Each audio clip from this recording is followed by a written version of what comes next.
اللہ تعالیٰ نے نا انسانوں کو انسانوں کے ساتھ مل کر رہنے کا فرمایا ہے۔ انسان معاشرتی طور پر ایک دوسرے کے ساتھ مل جل کے رہتا ہے، تو جب انسان انسانوں کے ساتھ مل کے رہتے ہیں تو پھر انسانوں کے ایک دوسرے کے ساتھ محسن اور احسان مند کے رشتے بھی ہوتے ہیں۔ جس طرح احسان جتلانا ایک بہت بری صفت ہے اور ایک بہت بڑی باطنی اور روحانی بیماری ہے، اسی طرح احسان فراموشی کرنا بھی بہت بڑا ظلم ہے۔ ہمارے ہاں آج کل جو چیزیں بڑی سستی ہیں، بڑی ارزاں ہیں، بڑی سوکھی مل جاتی ہیں، ان میں ایک چیز احسان فراموشی بھی ہے۔ قرآن مجید فرقان حمید نے نا سورہ بقرہ کے اندر ایک مسئلہ طلاق کا بیان فرمایا کہ اگر کوئی خالی نکاح ہوا ہو اور طلاق دے دے اپنی بیوی کو تو وہ حق مہر کا کیا معاملہ کرے۔ طلاق ہو رہی ہے، طلاق، بات طلاق کی، میاں بیوی کے جدا ہونے کی بات آ گئی، تو اس مقام پر اللہ تعالیٰ نے قرآن مجید میں میاں بیوی کو کیا کہا؟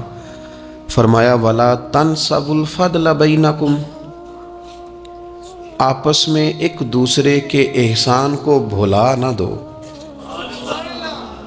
وقت طلاق بھی تمہارے جو ایک دوسرے پر احسانات ہیں ان کو بھلا نہ دینا۔ کیوں کہ ان اللہ بما تعملون بصیر، بے شک اللہ تمہارے کاموں کو دیکھ رہا ہے۔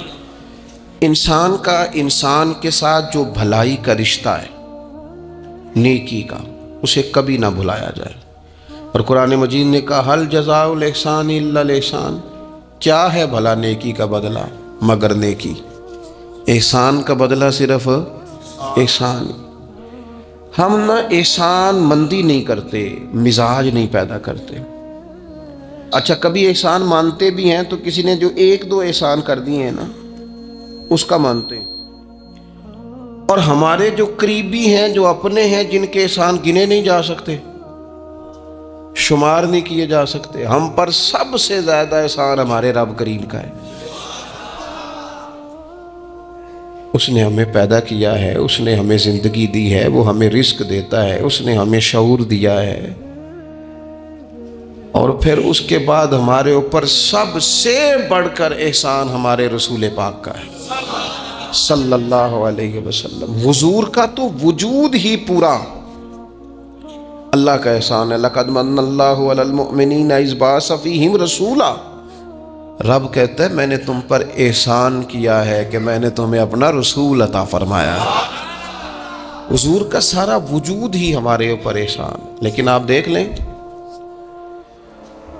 اس احسان مندی کا جو خاص جذبہ ہونا چاہیے تھا اور ہمارے وجود میں اس کے جو اثرات ہونے چاہیے تھے، اور ہماری طبیعت جس طرح جھکی ہوئی ہونی چاہیے تھی اس احسان پر، وہ ہمارا مزاج نہیں بنتا الا ماشاء اللہ۔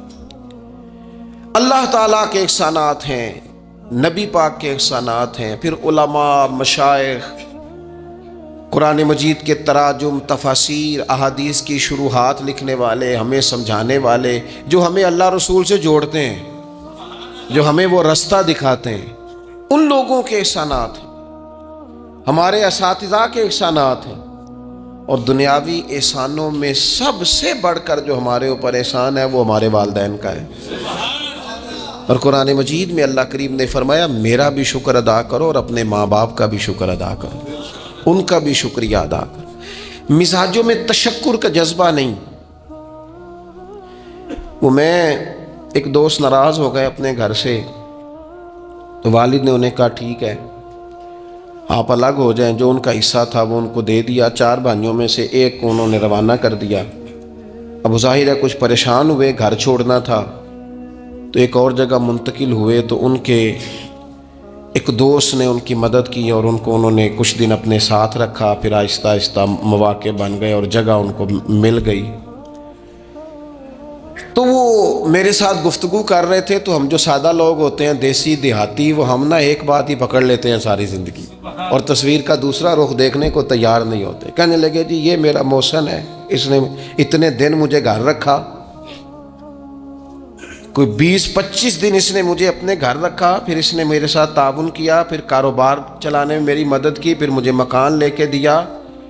1-2 سال تک اس طرح اس نے مجھے سپورٹ کیا کہ میں ٹانگوں پہ کھڑا ہو گیا۔ اماں ابا نے تو مجھے نکال دیا تھا، اور ان کی وہ شکوے بھی بیان کرنے لگا، شکایتیں بھی کرنے لگا۔ تو میں نے اسے کہا کمال ہے نا، جس نے 20 دن گھر میں رکھا وہ محسن ہے، اور جس ماں نے 9 مہینے پیٹ میں رکھا اس کے بارے میں تیرا رویہ ہی بدل گیا ہے۔ آپ غور کریں گے اور سمجھیں گے اس بات کو کہ 9 ماں نے پیٹ میں رکھا، اور کیا دکھ سہے، کیا تکلیف ہے۔ اور میں نے کہا اس نے 2 سال سپورٹ کی ہے، اور یہ تو تیرا محسن ہے۔ اور جس باپ نے اتنی سپورٹ کی کہ تیرے 3 بچے بھی ہو گئے، تو وہ بس 1-2 منٹ میں تو وہ چپ کر گیا۔ میں نے کہا تمہیں یہ سپورٹ نظر نہیں آئی؟ ہم جو پیر صاحب تک پہنچے، ہم جو استاد صاحب تک پہنچے، ہم جو دوستوں تک پہنچے، ہم جو رشتہ داروں تک پہنچے، ہم جو اولاد تک پہنچے، ہم جو سسرال تک پہنچے، ہم جہاں بھی پہنچے، اس پہنچنے میں پہلا کردار ہمارے ماں باپ کا ہے۔ یہ پہلی درسگاہ ہے۔ میرے والد صاحب اپنا نام نہیں لکھنا جانتے تھے، میری اماں اپنا نام نہیں لکھ سکتی تھی، لیکن میں اپنے دوستوں سے کہتا ہوں کبھی مجھے موقع ملے تو 2 جلدوں میں کتاب لکھوں گا اپنے ماں باپ۔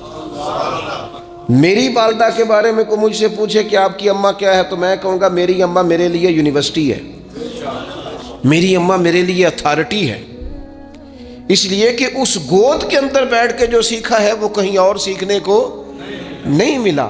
میرے والد صاحب میرے لیے اسکول آف تھاٹ ہیں، میری سوچوں پر پہلا اثر ان کا ہے۔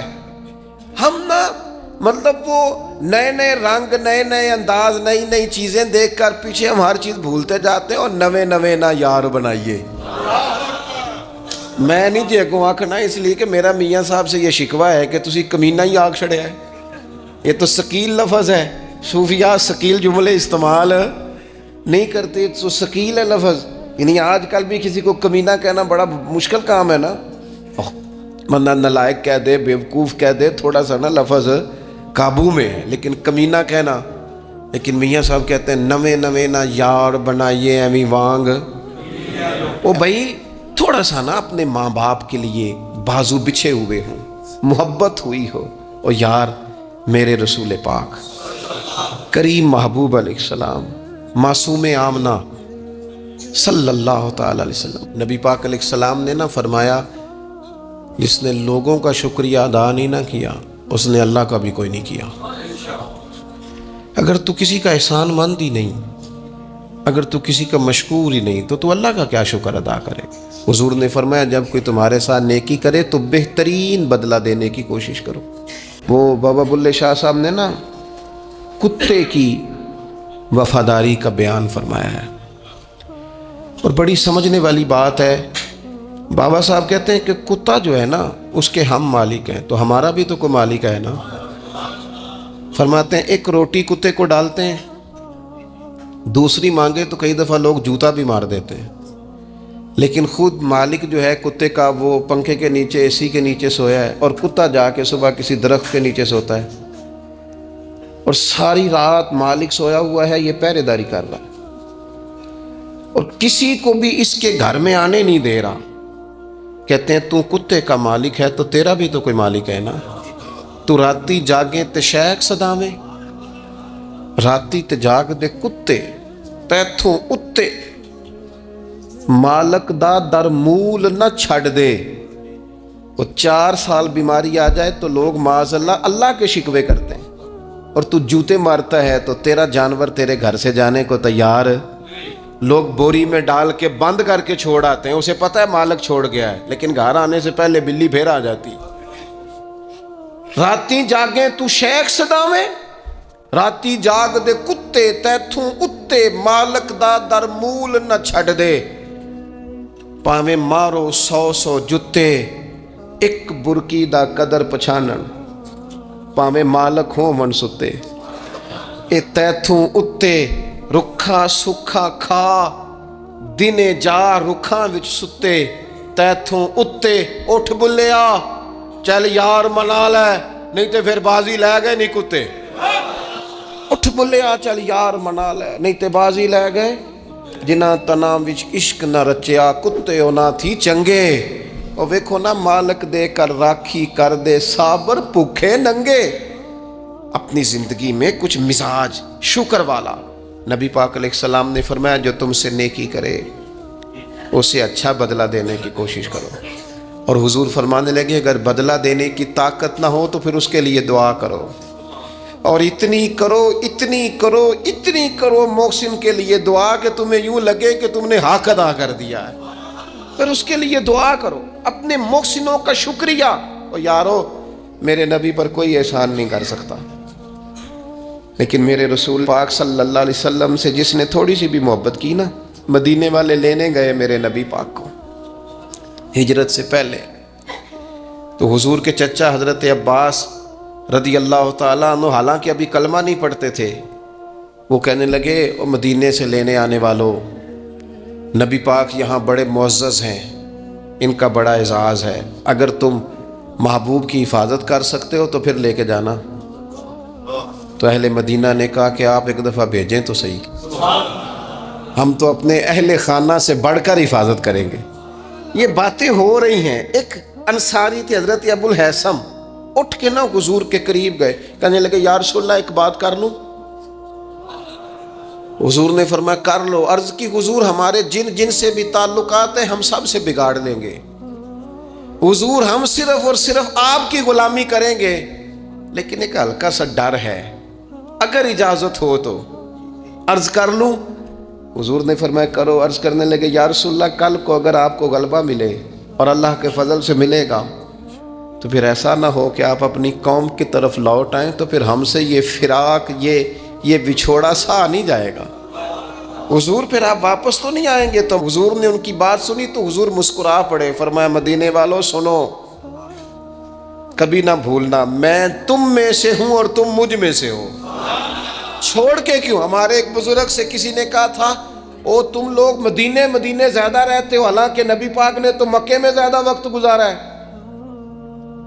63 سالہ عمر مبارک میں سے 53 سال مکے میں گزارے, مدینہ طیبہ میں تو صرف 10 سال گزارے, اور تم ہر وقت مدینہ کرتے ہو.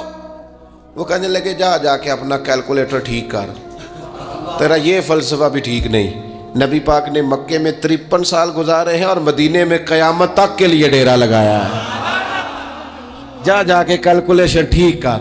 حضور نے فرمایا رہنا بھی یہاں ہے, دفن بھی یہاں ہونا ہے, قیامت میں اٹھوں گا تو میری قبر بھی مدینے سے کھلے گی. مدینے والوں نے نا ایک دفعہ پھر ایک موقع آیا, مکہ فتح ہو گیا. تو فتح مکہ کے بعد نا ایک جنگ تھی, اس جنگ میں نا کچھ مال غنیمت آیا. تو نبی پاک علیہ السلام نے وہ مال غنیمت, یہ ایک مؤلفۃ القلوب قرآن پاک کی اصطلاح ہے, تالیف قلب کے لیے مال دینا. تو مکے کے لوگ مسلمان زیادہ ہوئے تھے, نئے ہوئے تھے, حضور نے مال زیادہ دیا, صحیح حدیث میں موجود ہے, زیادہ مال ذرا محبوب نے ان لوگوں کو دیا. تو ایک دو نوجوان انصار مدینہ میں سے کہنے لگے ابھی تو ہماری تلواروں سے اہل قریش کا خون ٹپک رہا ہے اور مال انہیں زیادہ مل گیا. حضور نے ایک خیمے میں اہل مدینہ کو جمع فرمایا تم نے یہ بات کی ہے؟ سچ بولنے والے لوگ تھے. عرض کی حضور ایک دو جوانوں کے منہ سے نکلی ہے. نبی پاک علیہ السلام نے فرمایا تم یہ کہہ سکتے ہو کہ یا رسول اللہ ان لوگوں نے تو آپ کو تکلیف دی تھی, ہم نے غلامی کی تھی. تم اگر کہو تو تم سچے ہو اس بات میں کہ یا رسول اللہ انہوں نے تو آپ کو نکلنے پہ مجبور کیا, ہم تھے جنہوں نے بازو کھول کے کہو تم یہ بات. تڑپ گئے اہل مدینہ. عرض کی حضور نہیں, ہم تو اندھیروں میں تھے, آپ کی برکت سے اللہ نے ہدایت کا نور عطا کیا. یا رسول اللہ صلی اللہ تعالیٰ علیہ وسلم آپ کے ذریعے اللہ نے ہمیں اپنی پہچان عطا کی, قرآن عطا فرمایا, یہ ساری نعمتیں آپ کے صدقے ملی. پتہ ہے حضور نے اہل مدینہ کی وفاؤں کا کس طرح ذکر فرمایا مدینے والوں اگر ہجرت کا موقع نہ ہوتا, رب نے ہجرت نہ رکھی ہوتی تو میں تو انصار مدینہ میں سے ہوتا. اور حضور فرمانے لگے اگر لوگ چلیں مختلف وادیوں میں تو مدینے والوں جس وادی میں تم چلو گے میں بھی اسی وادی میں چلوں گا. اور حضور نے فرمایا میرے مدینے والوں سے, انصار مدینہ سے صرف مومن ہی محبت کرے گا, اور ان سے جو بغض رکھے گا وہ منافق ہوگا, کیونکہ ان کی وفاؤں کا صلہ ہے کہ رسول پاک نے انہیں عزتیں عطا فرمائی. تھوڑا سا اپنی زندگی میں احسان مندی کا مزاج ہمارے ہاں نا خود غرضی کو باقاعدہ رواج دیا گیا، اور بڑے بڑے غلط جملے جو اخلاقاً اپنی زبان سے ادا بھی نہیں کیے جا سکتے۔ میں تو جی کام نکالنے کے لیے کسی کو بھی باپ بنا لیتا، معاذ اللہ۔ مسلمان تو اس طرح کی بات نہیں کر سکتا۔ یہ خود غرضی، یہ لالچ، یہ وقتی طور پر کسی شخص کو استعمال کرنا، ٹیشو پیپر بنانا، یہ اہل ایمان کا تو طریقہ ہی نہیں۔ وہ تو یاد رکھتے ہیں ہر ایک کا احسان، وہ تو کسی نے محبت کی ہو تو اس کا خیال رکھتے ہیں، وہ تو ان چیزوں کو سمجھ۔ حضرت جعفر طیار نے کہاں شہادت دی تھی؟ جنگ موتا میں، اور حق تھا اہل ایمان کا کہ وہ شہادت پیش کرتے، لیکن دین کے لیے گئے نا، حضور علیہ الصلوۃ والسلام کے فرمان پر گئے تو محبوب نے ان چیزوں کو یاد رکھا۔ جب ان کی شہادت کی خبر آئی تو حضور خود حضرت جعفر طیار کے گھر گئے، ان کے بچوں کو سینے سے لگایا، 3 دن تک حضور کے گھر سے کھانا پک کے آتا رہا۔ اور حضرت جعفر طیار کے بیٹے کہتے ہیں میرے لیے نبی پاک نے دعا کی تھی برکت کی، تو فرماتے ہیں زندگی میں کوئی ایسا سودا مجھے ملا ہی نہیں جس میں اللہ نے ڈھیروں نفع نہ عطا فرمایا۔ لیکن ان کی اہلیہ حضرت جعفر طیار کی گھر والی رو پڑی، عرض کی یا رسول اللہ صلی اللہ تعالی علیہ وسلم اب میرے بچوں کا کیا بنے گا؟ والد کا سایہ اٹھ گیا، لیکن اسلام کسی کا حق نہیں رکھتا۔ کوئی مخلص ہو کر دین کے ساتھ چلے اور پھر اس شخص کا حق رکھا جائے، اس کی قدردانی نہ ہو، اس کو نوازا نہ جائے۔ من عمل صالحا من ذکر او انثى وهو مؤمن فلنحيينه حیاتا طیبہ۔ اللہ فرماتے ہیں جو بھی ایمان لانے کے بعد نیک اعمال کرے، چاہے مرد ہو چاہے عورت ہو مومن، فلنحيينه حیاتا طیبہ، ہم اسے پاکیزہ زندگی عطا فرمائیں گے، اسے اعزازات سے نوازا جائے گا، حیات طیبہ ملے۔ حضرت جعفر طیار رضی اللہ تعالیٰ عنہ کی اہلیہ اور میرے بچوں کا کیا بنے گا؟ والد چلا گیا۔ بڑے مسائل ہوتے ہیں زندگی میں، ہم نے دیکھا ہے والد کے جانے کے بعد کس طرح کی آزمائشوں سے لوگوں کو گزرنا پڑتا ہے۔ شروع میں لوگ آگے کہتے ہیں ہم تمہارے ساتھ ہیں، پھر لوگ کہتے ہیں کوئی ایسا تو نہیں نا ابا چلا گیا، بڑا کچھ دے کے گیا ہوگا، اور پھر یہ نکمے کیوں ہیں، یہ کام کیوں نہیں کرتے؟ پھر وہی لہجے تھوڑے ہی عرصے کے بعد تبدیل ہو جاتے ہیں، انداز بدل جاتا ہے۔ لیکن جناب جعفر طیار کی اہلیہ جب رو رہی تھیں، آنسو بہا رہی تھیں، تو میرے محبوب نے بھی ایک وعدہ کیا۔ حضور نے کہا اگر ان کے باپ نے دین کے ساتھ نیکی کی ہے، خدمات پیش کی ہیں، تو پھر اسلام کسی کا حق تھوڑی رکھتا ہے۔ نبی کریم صلی اللہ تعالی علیہ وآلہ وسلم نے فرمایا تو پریشان نہ ہو، انا ولیہم فی الدنیا والآخرہ، فرمایا میں دنیا میں بھی ان کا وارث بنوں گا، میں قیامت میں بھی ان کا وارث بنوں گا، میں والی ہوں، میں سرپرست ہوں ان کا دنیا اور آخرت میں۔ میرے دوستو اپنے مزاجوں میں تھوڑا سا نہ پلٹ کے دیکھا جائے، محسنین پر غور کیا جائے، کتنے لوگ تھے انہوں نے ہمیں سہارا دیا، کتنے لوگ تھے زندگی کے موڑ پر کس طرح کر کے انہوں نے ہمارے ساتھ شفقتیں کی۔ میں نے تو کالج میں دیکھا ہے کہ جن کو بالکل دنیا دار نوجوان کہا جاتا ہے اور کوئی دینی تعارف اور دینی وفاداری نہیں رکھتے، وہ بھی ایک دوسرے کی فیسیں دے رہے ہوتے ہیں، وہ بھی ایک دوسرے کو کہہ رہے ہوتے ہیں چل یار سیر پہ جانا ہے چلتے ہیں، لیکن کسی کی نیکی کو یاد بھی تو رکھا جائے۔ حالات بدلتے ہی عنوان بھی بدل جائے، تھوڑی سی تبدیلی آتے ہی انسان کا مزاج بھی بدل جائے۔ یہ احسان مندی کا نہ ہونا، اور اگر کبھی ہونا بھی تو وہ جذباتی قسم کی، جیسا میں نے کہا کہ 1-2 احسان کسی نے کیا وہ تو یاد رکھ لیا گیا۔ دوسری شادی کرنا بالکل جائز ہے، کوئی اس میں 2 رائے نہیں، اگر کوئی حق ادا کر سکتا تو کرے، لیکن نبی پاک علیہ السلام نے سیدہ خدیجہ الکبریٰ کی موجودگی میں دوسرا نکاح نہیں کیا۔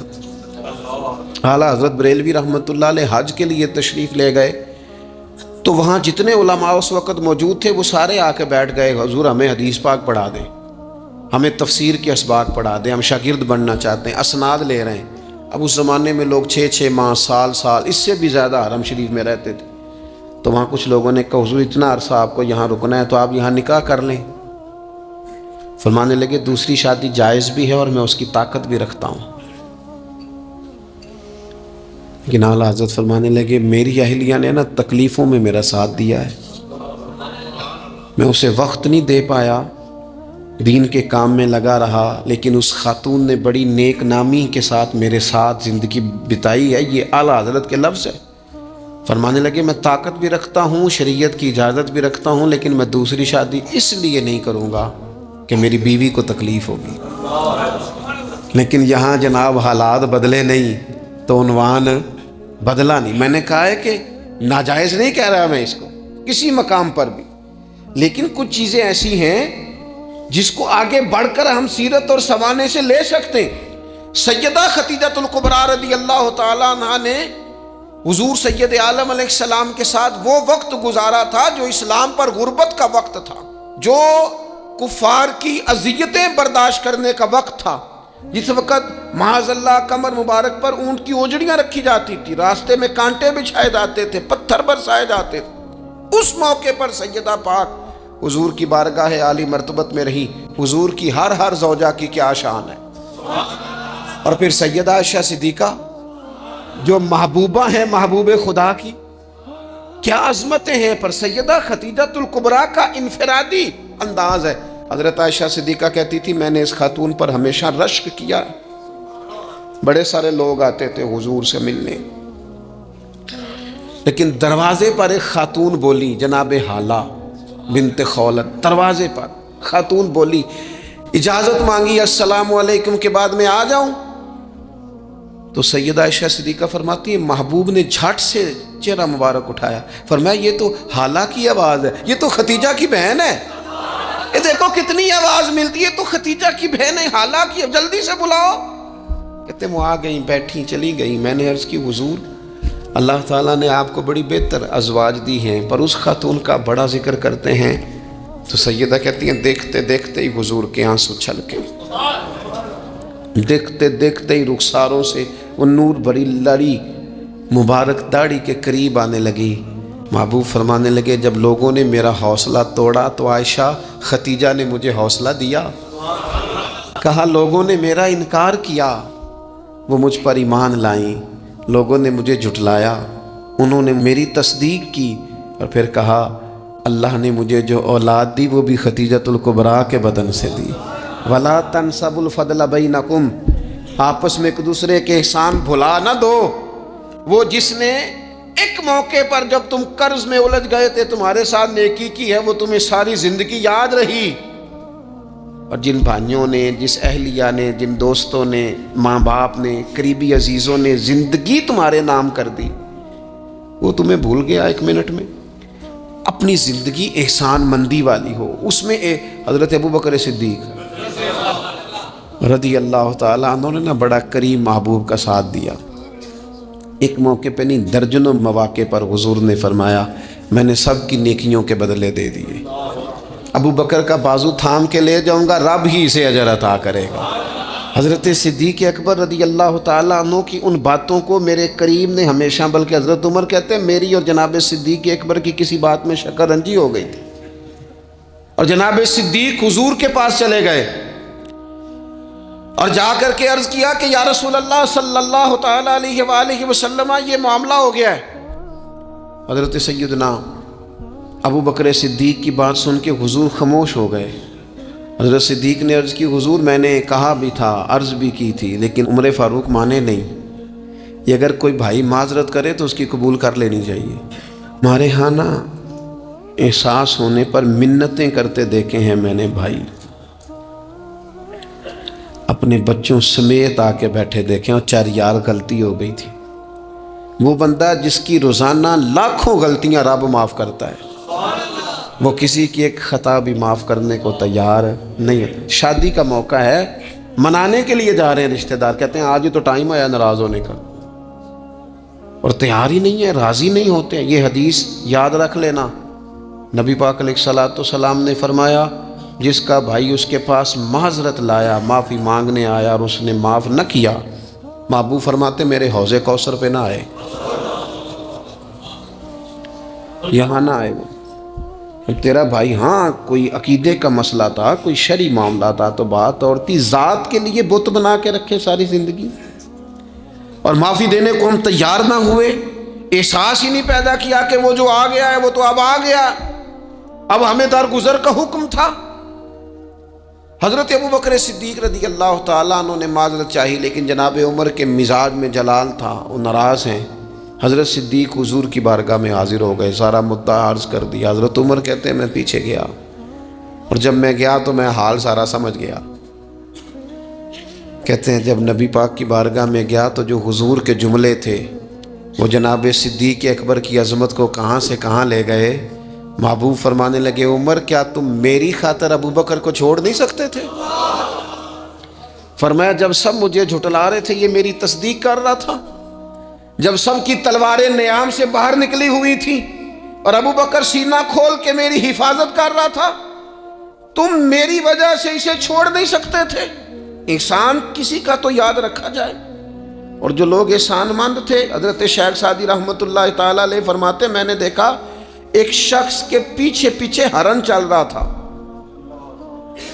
وہ ذرا میرے قریب آیا تو میں نے اسے آ کے کہا کہ یہ ہرن تو بندہ دیکھ کے بھاگ جاتا ہے، تیرے پیچھے کیسے چل رہا ہے؟ تو سعدی فرماتے ہیں وہ شخص کہنے لگا اس کا بچہ مر رہا تھا، میں نے بچایا ہے،